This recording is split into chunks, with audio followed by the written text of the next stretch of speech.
Press club में आयोजित press वार्ता में अखंड भारत सेवा दल के राष्ट्रीय अध्यक्ष मृत्युंजय पाठक ने राष्ट्रहित, सामाजिक समरसता और सांस्कृतिक संरक्षण से जुड़े विभिन्न मुद्दों पर संगठन का पक्ष रखा। संगठन ने सरकार से वर्तमान आरक्षण व्यवस्था की समीक्षा कर आर्थिक आधार पर समान अवसर सुनिश्चित करने की मांग की। साथ ही भारत को हिंदू राष्ट्र घोषित करने पर भी विचार करने की अपील की। अखंड भारत सेवा दल ने कहा कि देश के समग्र विकास, सामाजिक समरसता और सांस्कृतिक विरासत के संरक्षण के लिए केंद्र और राज्य सरकारों को इन विषयों पर गंभीरता से विचार करना चाहिए। प्रेस वार्ता में संगठन ने अपनी अन्य मांगों और भविष्य की रणनीति पर भी विस्तार से चर्चा की। अखंड भारत सेवा दल चाहता है कि आरक्षण समाप्त हो और आर्थिक आधार पर आरक्षण लागू किया जाए, जिसकी बहुत आवश्यकता है आज समाज को, क्योंकि जिन लोगों को आरक्षण मिल रहा है उनमें भी आप देखिए कि आर्थिक स्थिति से बहुत सारे लोग कमज़ोर हैं, उनके बच्चों को आरक्षण नहीं मिल पा रहा है, और जो वहाँ पर मजबूत लोग हैं उनके बच्चे आरक्षण का लाभ उठा पा रहे हैं। ऐसे ही अन्य हमारे जातियों में भी लोग हैं जिनको आर्थिक आधार पर आरक्षण चाहिए। जो लोग कमज़ोर हैं, देखिए आरक्षण इसीलिए दिया जाता है कि वो अपनी आर्थिक स्थिति को मजबूत करके अपना परिवार को आगे बढ़ाएं और अपने परिवार के जीवन यापन को एक अच्छा और बेहतर बना पाएं। तो मेरा विशेष मानना है हमारे अखंड भारत सेवा दल से कि आर्थिक आधार पर आरक्षण लागू होना चाहिए। आरक्षण के लिए जो है इस समय तमाम लोग जो है आवाज़ें उठा रहे हैं, लेकिन आरक्षण खत्म होने से क्या फ़ायदा मिलने वाला है? अगर आरक्षण खत्म हो रहा है तो क्या फ़ायदा मिलेगा?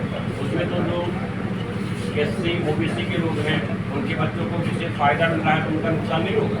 नहीं, बिल्कुल जैसा आप कह रहे हैं कि SC और OBC वालों को आरक्षण का फ़ायदा मिल रहा है, मैं वही बहुत देर से कह रहा हूँ आपसे कि जो आप बता रहे हैं उन लोगों को फ़ायदा मिल रहा है जो आर्थिक स्थिति से पहले ही मजबूत हैं। उनके बच्चे बड़ी बड़ी कोचिंग संस्थाओं में कोचिंग ले रहे हैं। कोचिंग लेने के बाद वो बच्चे एग्ज़ाम में बैठ रहे हैं और उसके बाद वो अटेम्प्ट करके भले ही नंबर कम आ रहे हैं, उसका फ़ायदा वो उठा पा रहे हैं। लेकिन उन्हीं जातियों में भैया आर्थिक स्थिति से कमज़ोर लोग भी हैं, उनके बच्चे वहाँ तक पहुँच ही नहीं पा रहे हैं कि वो कोचिंग कर सकें, वो किसी भी एग्ज़ाम का फॉर्म भर सकें। अगर आपको आरक्षण लाना है तो आप आरक्षण लाइए। जो आर्थिक स्थिति से कमज़ोर हैं उनके बच्चों को कोचिंग संस्थाओं में आप निःशुल्क एडमिशन दिलवाइए, आप उनकी कापी किताबों का व्यवस्था करवाइए, आप उनको पढ़ने के लिए अच्छी सुविधा दीजिए, आप उनके घर में बिजली पानी की व्यवस्था कराइए। आपको आरक्षण देना है, आप आर्थिक आधार पर उन लोगों को आरक्षण दीजिए जिनको इसकी आवश्यकता है। जो लोग मर्सिडीज से कोचिंग सेंटर जा रहे हैं, कोचिंग संस्थान में पढ़ रहे हैं, उनको आरक्षण की आवश्यकता नहीं है।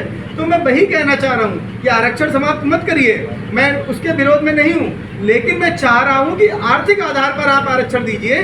जो लोग कमज़ोर हैं, जिनके बच्चे पढ़ नहीं पा रहे हैं, जिनके पास कापी किताबों की व्यवस्था नहीं हो पा रही है, आप उनको कापी किताबों की व्यवस्था कराइए, आप उनको उनके घर पे बिजली पानी की व्यवस्था कराइए, जहाँ पर बच्चे आराम से पढ़ सकें, उनको व्यवस्था होनी चाहिए। आरक्षण के विरोध में नहीं हूँ मैं, लेकिन जो अभी सामाजिक आरक्षण चल रहा मैं उसके विरोध में हूँ।